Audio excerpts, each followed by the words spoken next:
still have to see it.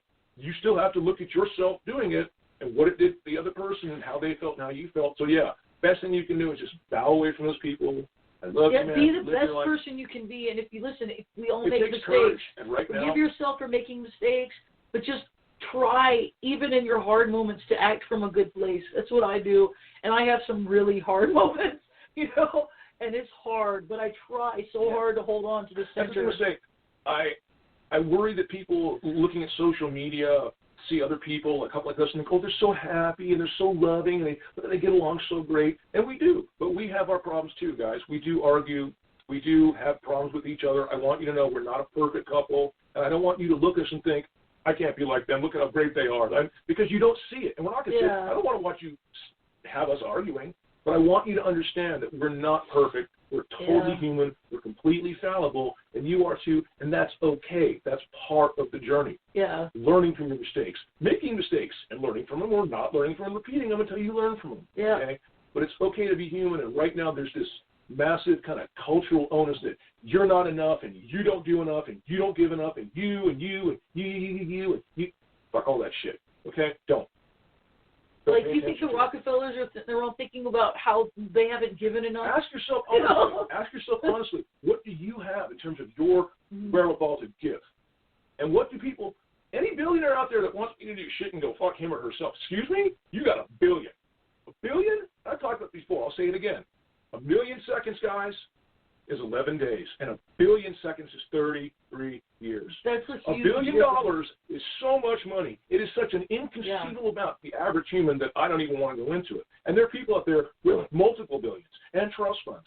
And there are 7 people in America that right now could literally, by themselves, change every single thing wrong with this country, and it wouldn't take a drop of their fucking fortunes. But they don't do it. They just choose not to. Why? Because it's nice to have that big, huge mansion all yourself. It's nice to be in that jet and have that sense of godliness, and that's what they do. They suck you in with the God technology. Yeah. Look at the beautiful airplanes, the beautiful houses, and the beautiful technology, and it gives you this comforting, insulating sense of, I really am better. I really am different. Somehow I eat and shit like everybody else. You know what I mean? I defecate, but somehow I'm just, and all these people have been sucked into that lie, and after they get into it deep enough, with all the people that are around them, they don't want to give it up. They don't want to give it up. It's hard. It's hard. Once you get the money, you're like, oh, do I really want to? You have to know who you are. Feed your inner child and feed the person that needs to have the things, because it's okay to have things. But for me, like, and I think this is how you know your older soul. My dream is to live in an earth shift completely in harmony with nature. My luxuries are like self-care and travel, you know? Like, that's what I want. I don't need to live in a mansion. I just want to be able to travel everywhere and go and have a voice in the world. That's what I want. You're 70. You're 70 years young, Peggy. Oh, I'm 53, You're not that far from us. You know what I mean? Yeah, I'm so glad to hear that. And that's the thing. I miss that generation. I do. My dad was 50 years old the day I was born, guys, and he passed away quite a bit. But I've always had a connection to the older stuff, the past, and please understand that there's so many people out there with so much knowledge and compassion to give you. And don't turn them out. Listen to the older folks in your life. They have some amazing perspective. And that's why I think they're so desperate to get rid of these people. They don't want the younger people listening to people that have been through these kind of trials and struggles and giving them honest, viable, positive life advice. So this disease, if it's meant to weaken immune systems, it seems like it's mostly meant to kill off older people. And this is why I think they want to get rid of the people who remember what things were like before, you know, for one thing. And I mean, partly it's an Agenda 21 thing, but, you know, because they're like, oh, people are just going to keep living longer and longer. Yeah, I mean. Peace and love to you, Peggy. I'm glad for that. You know, I'm glad for that. Because your generation was the one that did all the real fighting in the streets. They did all the real fighting in terms of getting laws changed and getting people to see things being better and actually overturning it. You know what I mean? And that's the reason I get really tired of this boomer shit. No, me too, because the boomers are the hippies, and the hippies were the ones that started everything that was cool. Who do you think the feminist thing started? Who do you think all that stuff I mean, the hippies were really broke from, listen, it started in the 50s with rock and roll and that seed of rebellion. This is when rebellion can be a good thing, when you really are in a culture that's like backward, you know what I mean? But then, and then the kids younger than them grew up and became hippies, and they really broke away.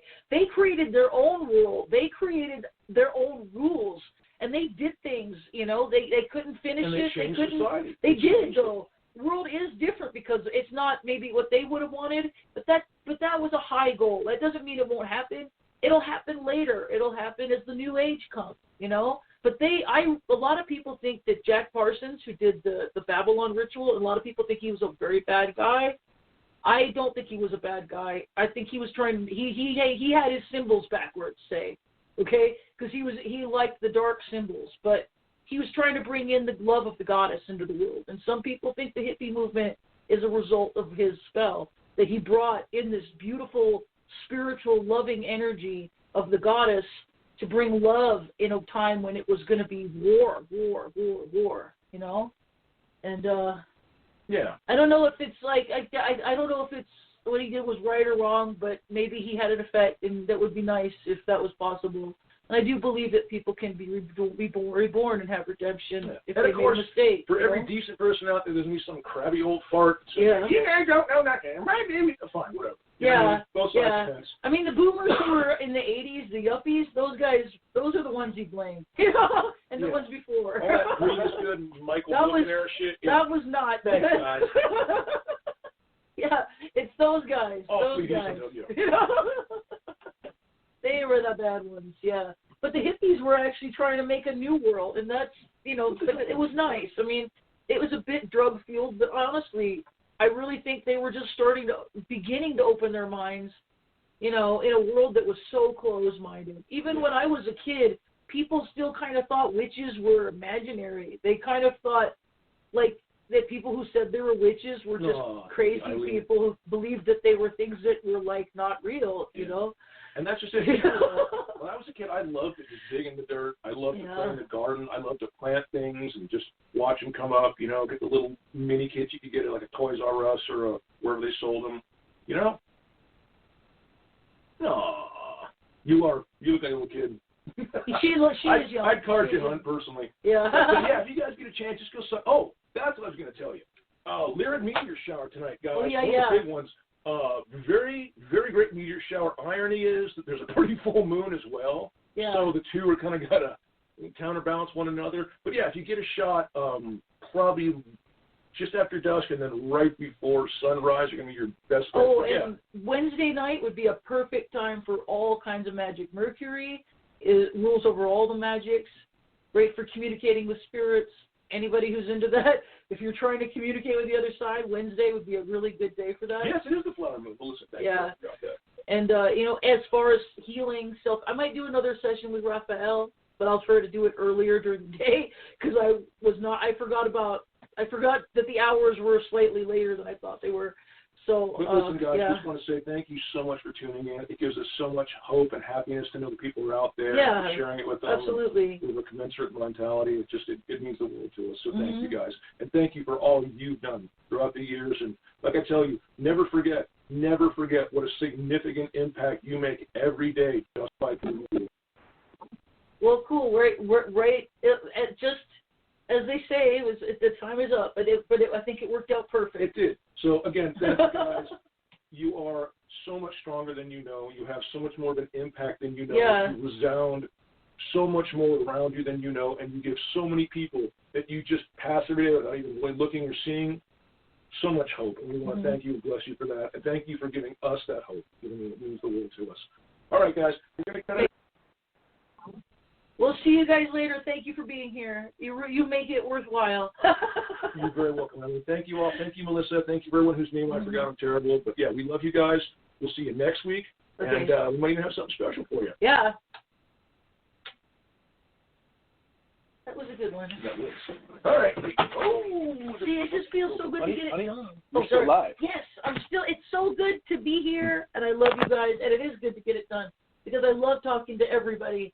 And I hope people hear me on Blog Talk, too. Have a great night, folks. I love you.